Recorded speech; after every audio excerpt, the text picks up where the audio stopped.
Okay, so the alarm is going off at Family Dollar, and we have 4 police cars here.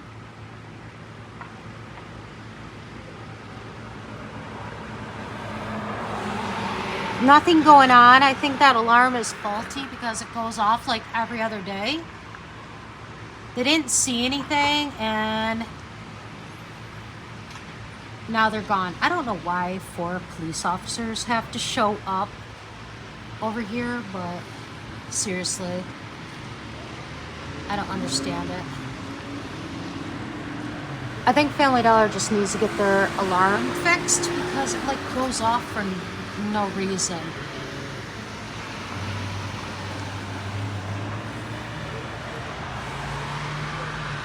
Makes no sense.